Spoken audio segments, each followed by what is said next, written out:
Hay más allá del cielo azul, un Dios que humano no lo ve. Pintó los cielos con su luz e hizo el mundo con poder. Existe un Dios en mi veo, en el vivir, si perdura y se al primer ser del polvo creó, el gran yo soy, es nuestro Dios,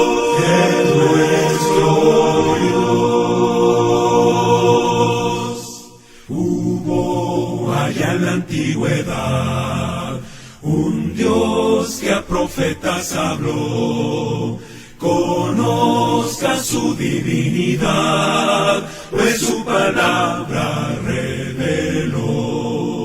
Existe un Dios en mi veo, en el vivir, si perdura y se al primer ser del polvo creó, el gran yo soy, es nuestro Dios,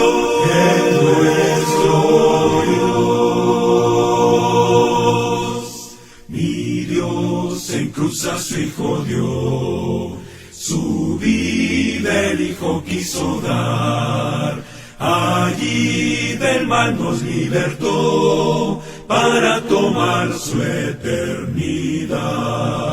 Existe un Dios en mi veo, en el vivir, si perdura y se al primer ser del polvo creó, el gran yo soy, es nuestro Dios,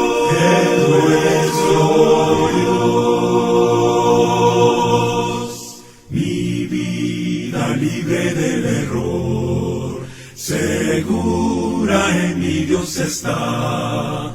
No entiende esto el pecador, solo mi Dios comprende ya. Existe un Dios en mi veo, en el vivir, si perdura y se al primer ser del polvo creó, el gran yo soy, es nuestro Dios,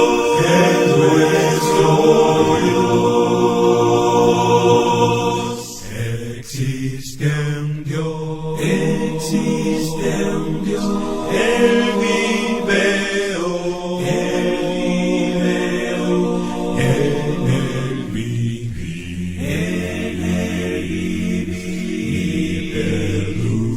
y perdura y se al primer ser del polvo creó, el gran yo soy, es nuestro Dios.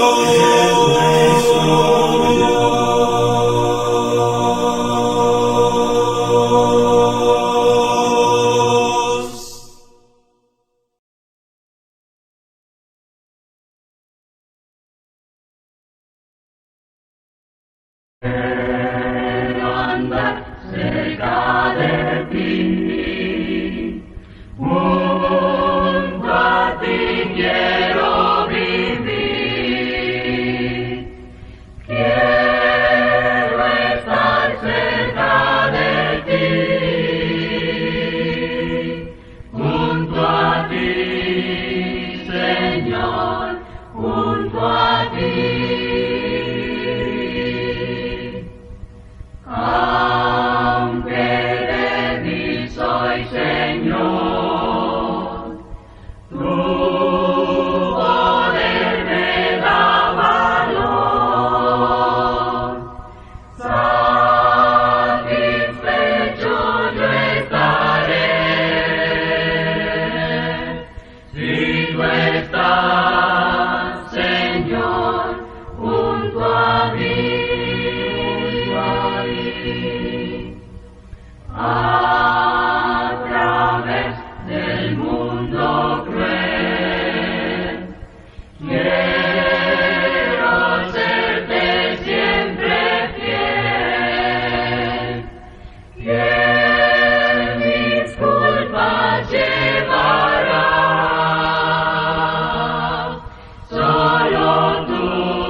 El título de nuestra lección para el día de hoy dice así: tienes nombre de que vives y estás muerto. Apocalipsis 3:1 dice: escribe al ángel de la iglesia en Sardis, el que tiene los 7 espíritus de Dios y las 7 estrellas, dice esto: yo conozco tus obras, que tienes nombre de que vives y estás muerto. Fíjese que esta es una interesante lección que debe escuchar la iglesia de hoy.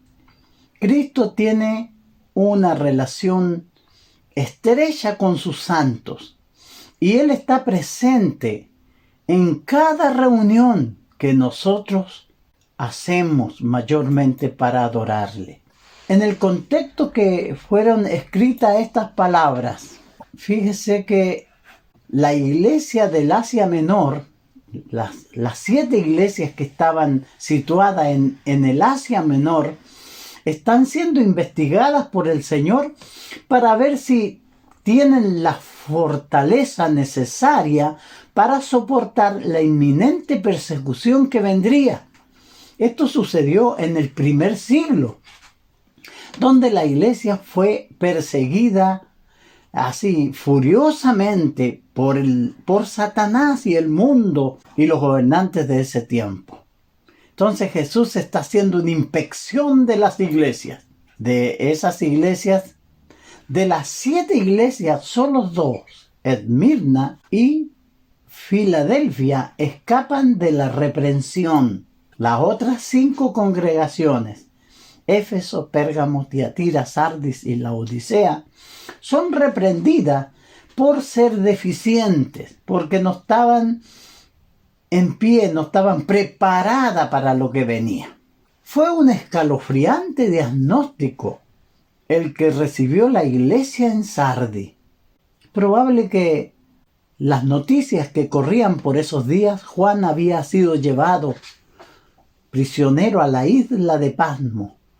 Primero se pensó que había muerto allá, pero luego se recibe una carta escrita por el mismo Juan, donde Jesús había hablado y mandaba un mensaje a las iglesias. Imagínense la situación, todos consternados, todos primero gozosos de saber que el apóstol estaba vivo y que había escrito, pero estaba la ansiedad de saber qué decía esa carta para la iglesia. Los hermanos en Sardi ese día se juntaron para que se les leyera la carta, pero fue un escalofriante diagnóstico el que recibió la iglesia de Sardi. El mismo Señor Jesús les decía: yo conozco tus obras, que tienes nombre de que vives y estás muerto. Fíjese que en el contexto que se expresa tal declaración, habla sobre la supervisión constante que tiene Cristo sobre la iglesia. La iglesia es el bien más preciado de Dios. Es la gente más amada por Jesucristo. Y Él tiene un contacto de supervisión constante con cada iglesia. Él está presente en las reuniones. Esta palabra que dice yo conozco tus obras, el yo conozco tus obras de Jesús debe ser una preocupación constante de cada iglesia. Él sabe lo que está sucediendo en la iglesia. Fíjese que el apóstol Pablo aprendió que si alguien dañaba a la iglesia, debería enfrentarse con Cristo. Ahí en Hechos 9 encontramos a Pablo yendo a Damasco para tomar preso a los cristianos. Él inició una feroz persecución contra los cristianos. Pero cuando iba camino a Damasco, el mismo Señor Jesús se le apareció. Y él no le preguntó ni le dijo: ¿por qué persigues a los hermanos? ¿Por qué persigues a la iglesia? Él le dijo: Pablo, Pablo, ¿por qué me persigues? Entonces cada cosa que se hace contra la iglesia, se hace contra Cristo. Téngalo presente. La iglesia es la mayor riqueza que tiene Dios, es el pueblo amado por Jesucristo. Sardis era una iglesia respetable y de moda. A los ojos de los hombres, esta iglesia tenía buena reputación. La gente en el pueblo la miraba. Es probable que haya tenido una buena asistencia. Pero había un problema. Delante de los hombres, la iglesia tenía buena reputación, pero su carácter, lo que Dios ve, era malo. Sus acciones eran toda una mentira. El pecado había minado tanto la vitalidad espiritual de la iglesia que su religión se había convertido en una fría formalidad. Probablemente esa iglesia tenía una numerosa membresía, un hermoso edificio, gente prominente como miembro, pero estaba muerta. Espiritualmente, en fe y en celo, estaba muerta. Y ese es el reclamo del Señor Jesús. La pregunta que surge es, ¿una iglesia de Cristo puede morir? Es una buena pregunta que nos hacemos al escuchar esta lección.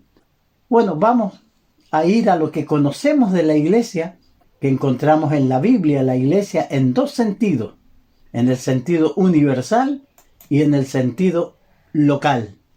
Hay varios textos que nos hablan de la iglesia universal.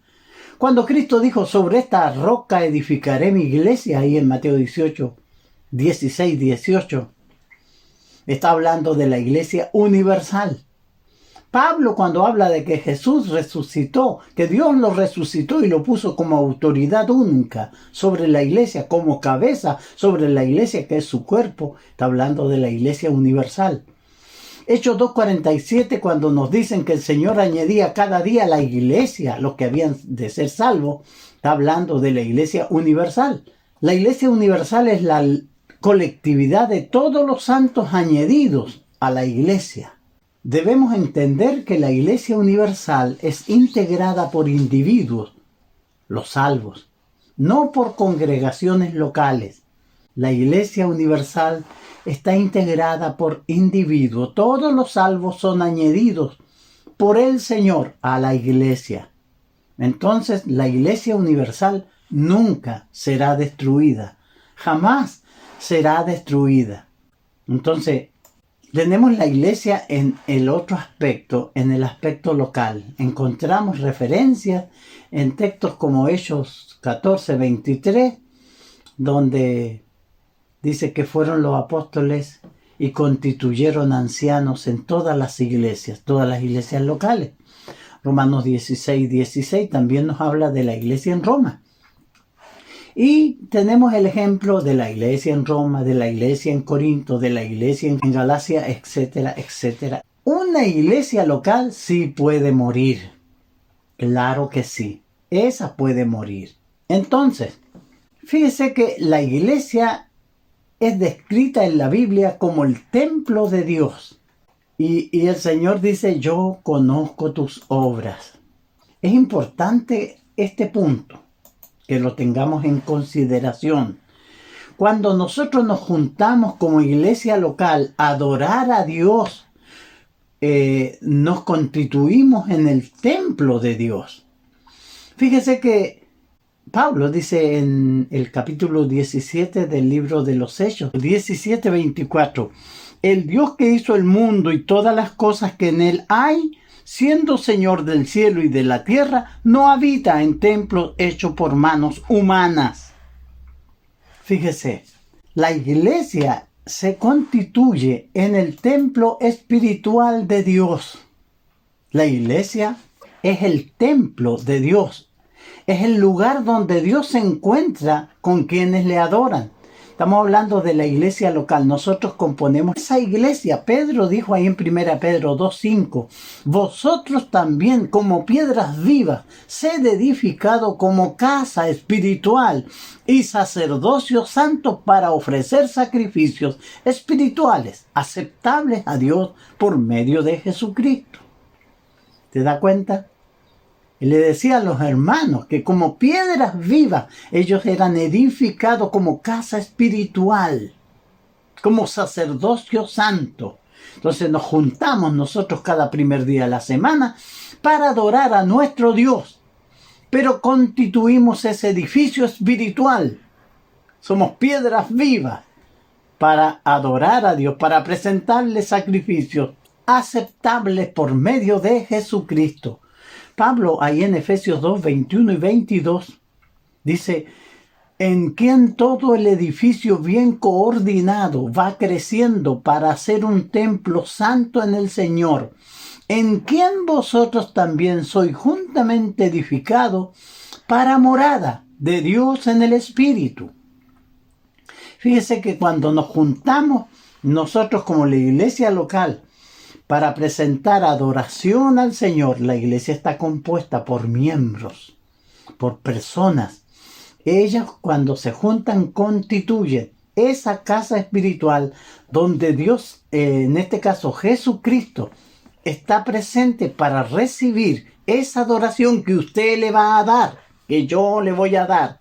Y yo soy esa piedra viva. Entonces, junto con mis hermanos, nos constituimos en esa casa espiritual.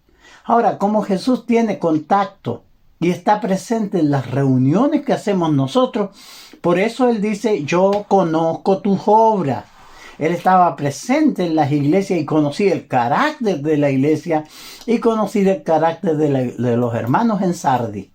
Entonces, la otra pregunta que surge es, ¿qué síntomas puede llevar a una iglesia a la muerte? Hoy vamos a estar viendo al menos 3 síntomas que pueden causar la muerte de una iglesia local. Primer síntoma es cuando se abandona la misión de proclamar el Evangelio. Segundo síntoma es cuando se compromete la fidelidad a Cristo. Y el tercer síntoma es cuando se permite que el error reemplace la verdad del Evangelio. Entonces vamos a ver estos 3 puntos. ¿Cuándo la iglesia puede morir? Cuando se abandona la misión de proclamar el Evangelio. Una de las funciones fundamentales de la iglesia es predicar el Evangelio y hacer discípulos. Fíjese que eso es fundamental. Nosotros tenemos que tener presente que somos la iglesia del Señor, que cuando nos reunimos nos transformamos en piedras vivas y conformamos una casa espiritual donde Cristo viene a morar y a recibir los frutos espirituales que nosotros le presentamos. Lo adoramos, le presentamos nuestra alma, nos presentamos nosotros, cantamos himnos, oramos, hacemos memoria de la muerte de nuestro Señor y estamos adorando y el Señor Jesús está presente en esa reunión. Entonces, la misión principal de la iglesia es hacer discípulos, predicar. Y les dijo, id y haced discípulos en todas las naciones. Mateo 28, 19 y 20. Le dijo, vayan y hagan discípulos en todas las naciones, enseñándole todo lo que yo os he mandado. Ellos tenían que hacer discípulos, bautizándolos en el nombre del Padre, del Hijo y del Espíritu Santo.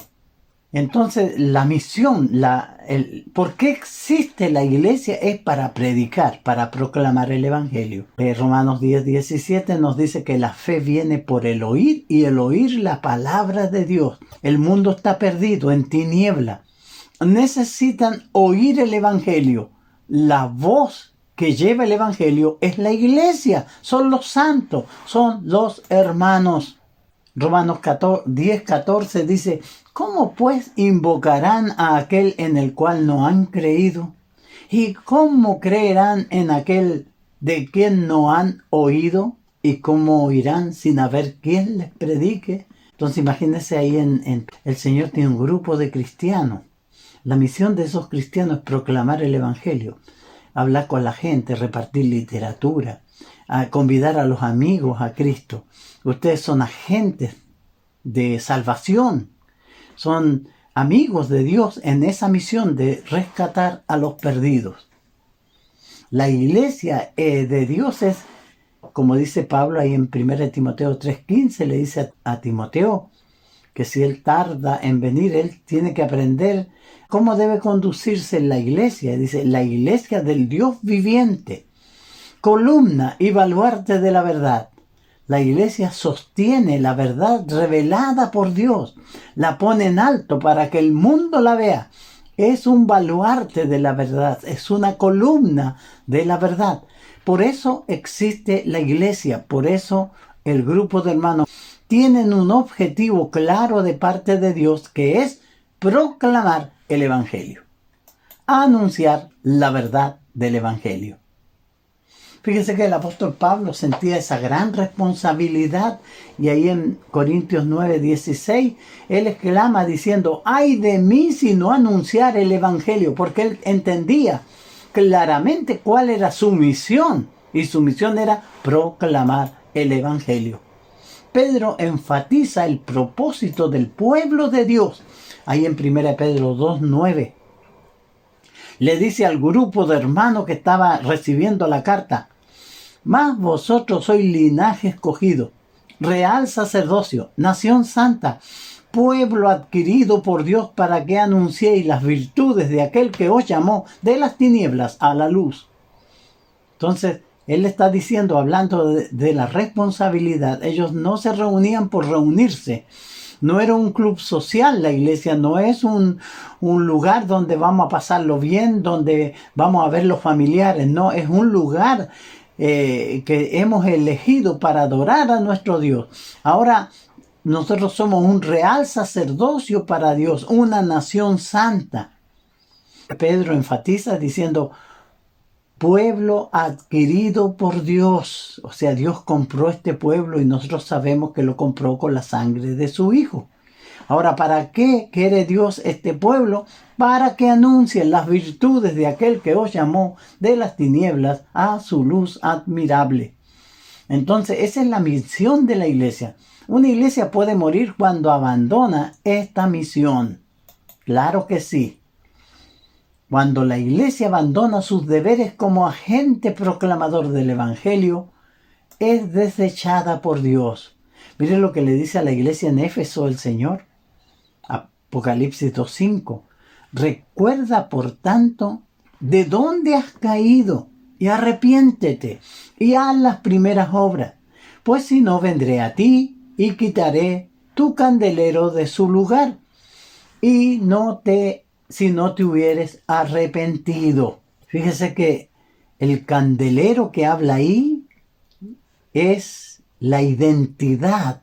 El Señor le dice a esa iglesia en Apocalipsis que si ellos no se arrepienten y vuelven a hacer las primeras obras, porque esta iglesia era celosa, predicaba, anunciaba el Evangelio, pero la había abandonado. Pues si no volvían a las primeras obras, Él iba a quitar el candelero. Y eso quiere decir que iba a quitar su identidad.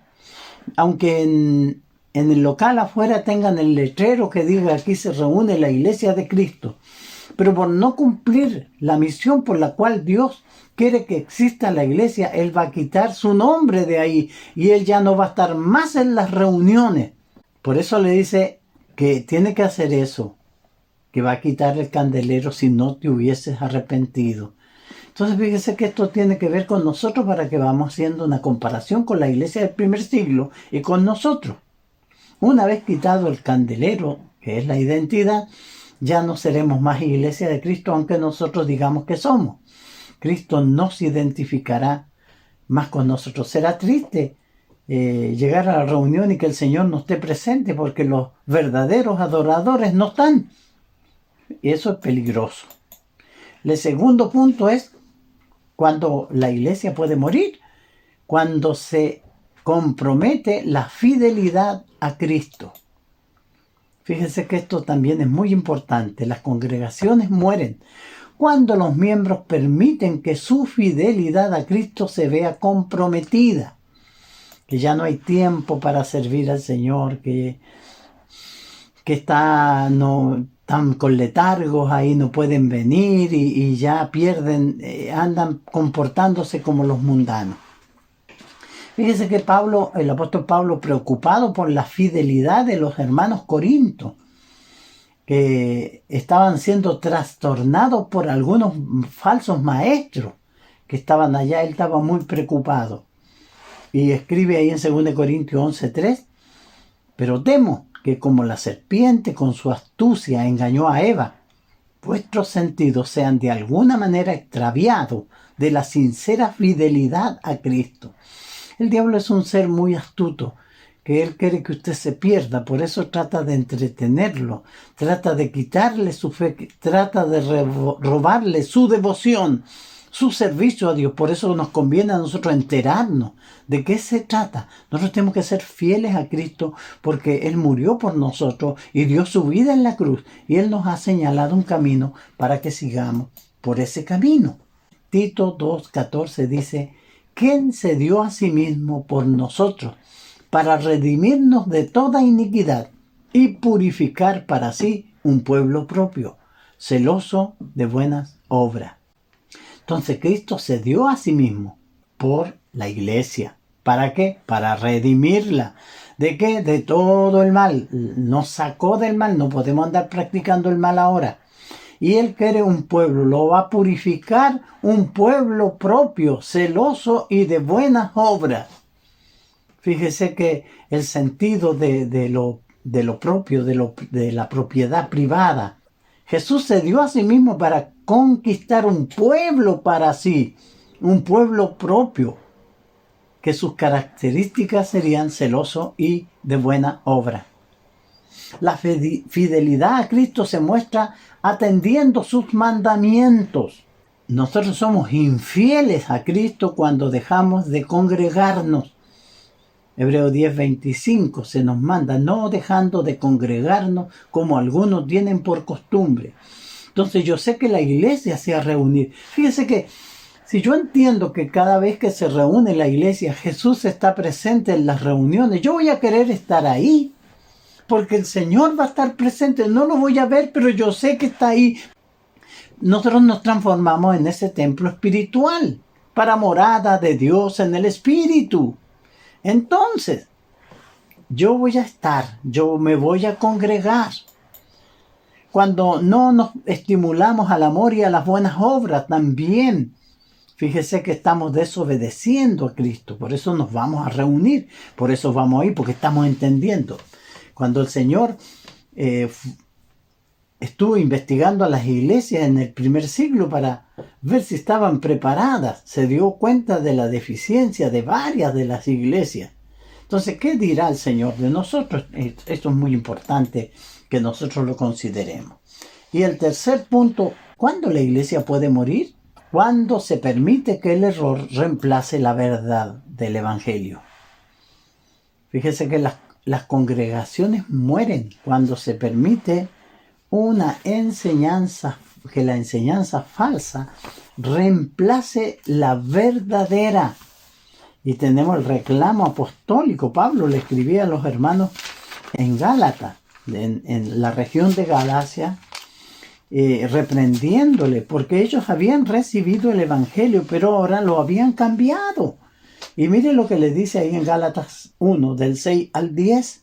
Estoy maravillado de que tan pronto os hayáis alejado del que os llamó por la gracia de Cristo para seguir un evangelio diferente. No que haya otro, sino que hay algunos que os perturban y quieren pervertir el evangelio de Cristo. Más si aún nosotros, o un ángel del cielo, os anunciare otro evangelio, diferente del que os hemos anunciado, sea anatema. Como antes hemos dicho también, ahora lo repito, si alguno os predique diferente evangelio del que habéis recibido, sea anatema. Fíjese que cuando se reemplaza la verdad, por eso tenemos que estar atentos que las prácticas que tenemos nosotros como iglesia sean las prácticas bíblicas. Fíjese que Cuando nuestro servicio a Dios no pasa de ser un decir Señor, Señor, que vamos a la congregación, nos sentamos, nos quedamos dormidos, no ponemos atención a la palabra, no nos edificamos, no dejamos que la palabra entre para que nos transforme. Jesús reclamó en el primer siglo y le dijo a la gente que ellos le decían Señor, Señor y no hacían lo que Él mandaba. No todo el que dice Señor, Señor entrará al reino de los cielos, sino el que hace la voluntad de mi Padre que está en los cielos. Entonces tenemos que tener nosotros cuidado.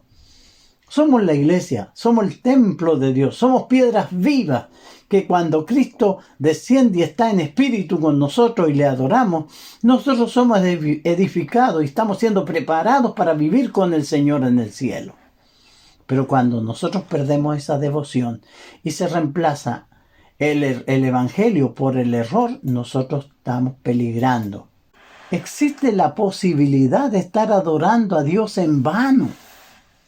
Jesús, usando las palabras del profeta Isaías, ahí en el capítulo 15, versículo 9 de Mateo, pues en vano me honran, enseñando como doctrina mandamientos de hombre.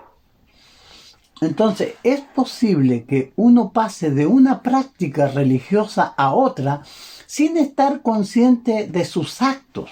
Por ejemplo, nosotros podemos reunirnos, pero sin adorar.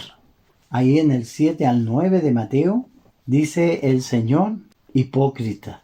Bien profetizó de vosotros Isaías cuando dijo, este pueblo de labio me honra, mas su corazón está lejos de mí, pues en vano me honran, enseñando como doctrina mandamientos de hombre. Fíjese que el Señor tiene que ser adorado con todo nuestro ser, con toda nuestra alma, con todo nuestro corazón. Tenemos que reunirnos y concentrarnos en la adoración que le damos a Él, en espíritu y en verdad.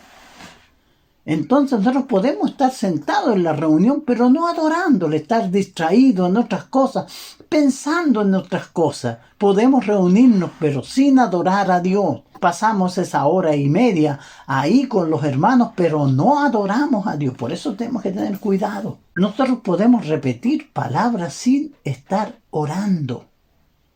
El Señor quiere conocer todas nuestras necesidades, nuestras cosas. Ahí en Filipenses 4, versículo 6. Por nada estéis afanosos si no sean conocidas vuestras peticiones delante de Dios en toda oración y ruego con acción de gracia. ¿Se da cuenta? Pero nosotros podemos repetir palabras sin estar orando, para llenar un tiempo nomás. A veces suele pasar en las reuniones. Tenemos que orar, pero orar con todo nuestro ser. Hay hermanos que repiten y nunca tienen oraciones nuevas. Pero el problema de la oración está porque no dejamos tiempo para orar. Jesús nos aconsejó, dice, cuando oréis vosotros, entra a tu cuarto, cierra la puerta y ora a tu Padre en secreto.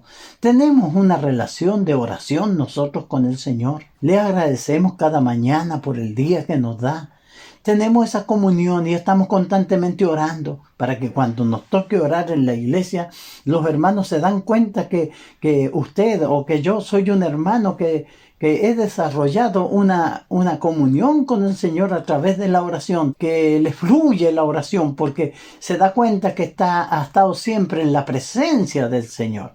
Pero puede suceder que estemos reuniendo sin adorar o estemos repitiendo palabras sin estar orando. Dios quiere oírnos de todo corazón. Fíjese que los himnos también, mover los labios sin cantar los himnos. El Señor quiere que cantemos en nuestros corazones.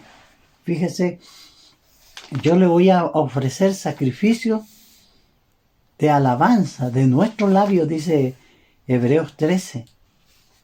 Entonces yo cuando canto, el Señor quiere que yo medite en la letra del himno. Claro, de eso se trata, cantar al Señor con el corazón.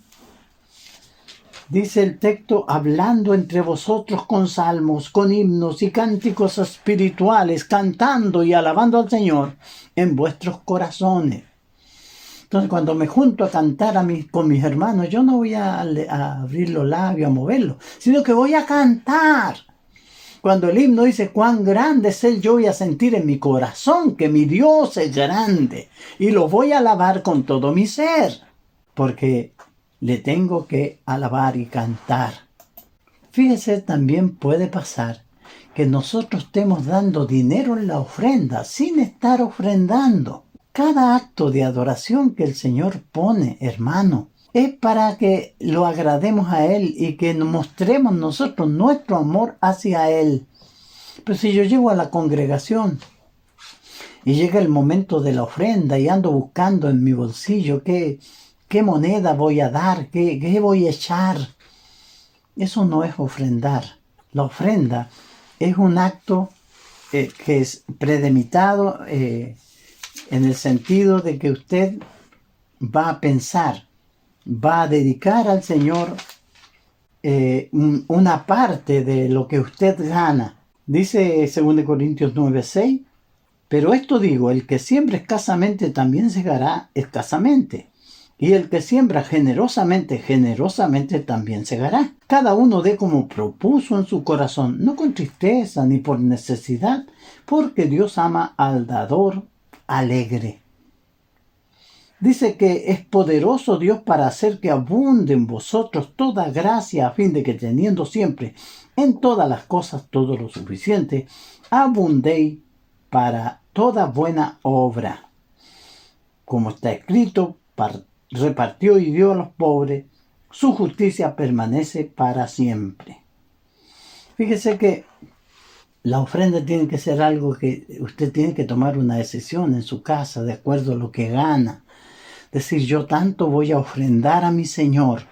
Cuando llegue el momento, usted tiene separado eso y lo pone en la ofrenda con gozo, con alegría, porque ama al Señor, ama la obra del Señor. Quiere que esta obra siga adelante. De eso se trata. Pero podemos estar, fíjese que en las reuniones haciendo cosas, pero no haciéndola de corazón. Cuando eso se permite, entonces el error, la desazón, la desidia, nosotros comenzamos a adorar al Señor de una forma así tan liviana. Ya estamos con síntomas de muerte. Tenemos que entender.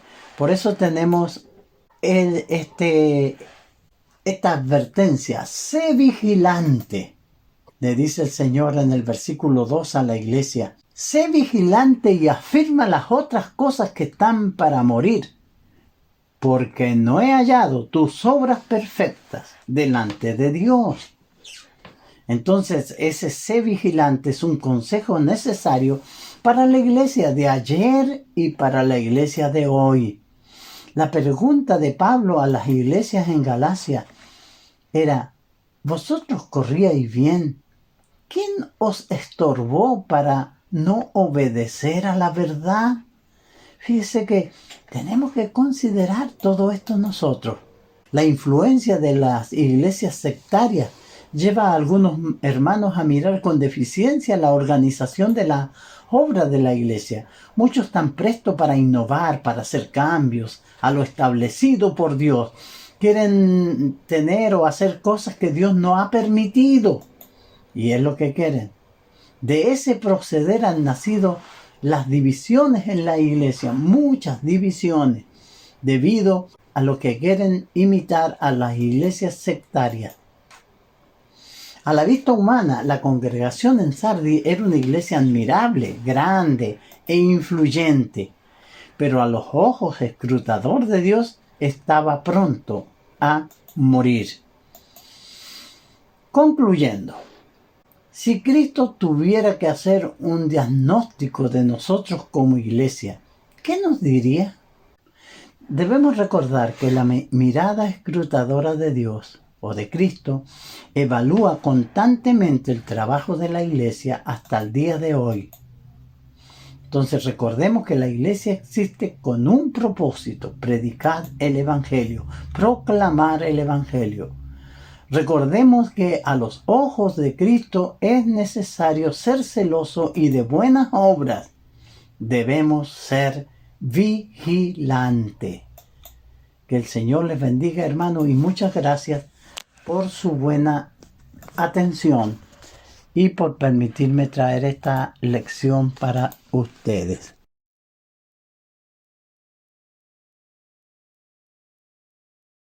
El Señor Jesús está llamando. ¿Quién al campo a trabajar irá? ¿Quién irá buscando a los perdidos? ¿Quién la senda les enseñará? Háblame, háblame, oh háblame, háblame. Y heme aquí responderé, Señor. Háblame, háblame, te diré. Heme aquí o envíame, Señor. Sí, Señor. Cuando el trozo del carbón ardiente al profeta fiel purificó, al oír la voz que le llamaba, mándame, Señor, él respondió. Háblame, háblame, oh háblame, háblame. Y heme aquí responderé, Señor. Háblame, háblame, te diré. Heme aquí o envíame, Señor. Sí, Señor.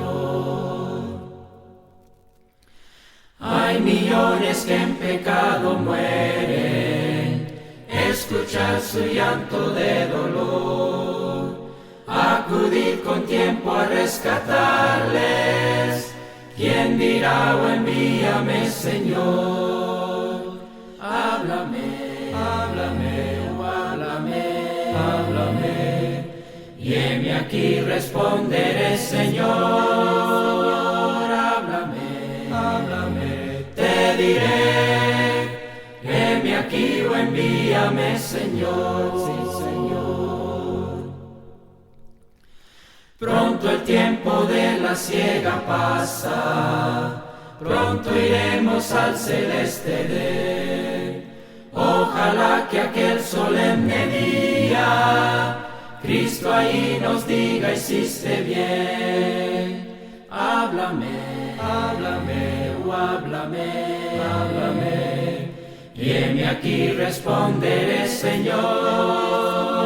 Háblame, háblame, te diré. Heme aquí o envíame, Señor. Sí, Señor.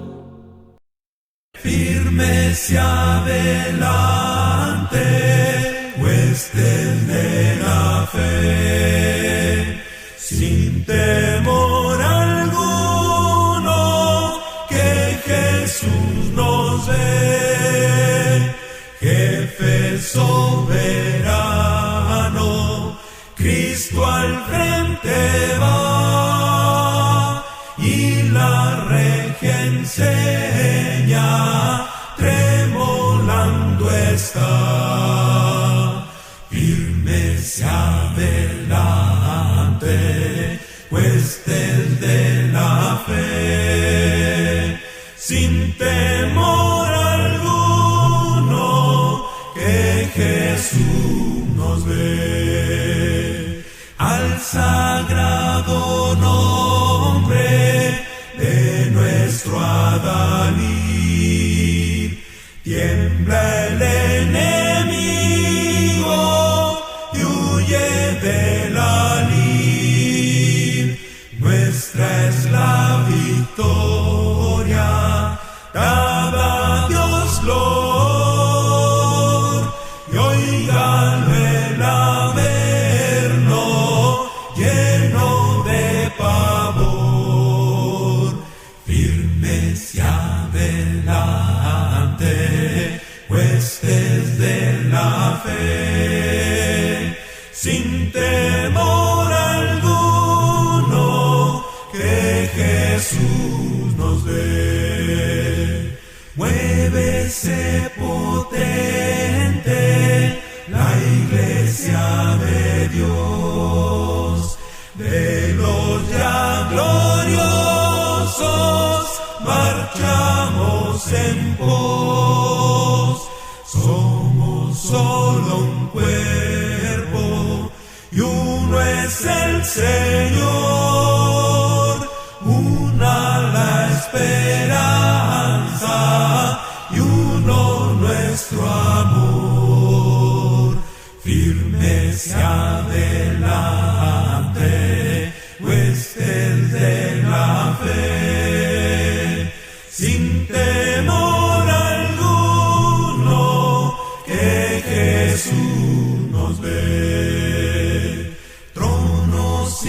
coronas pueden perecer.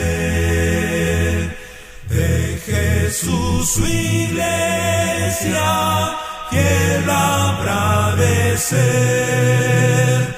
Nada en contra suya prevalecerá, porque la promesa nunca faltará. Firmes y adelante, huestes de la fe, sin temor alguno, que Jesús nos ve.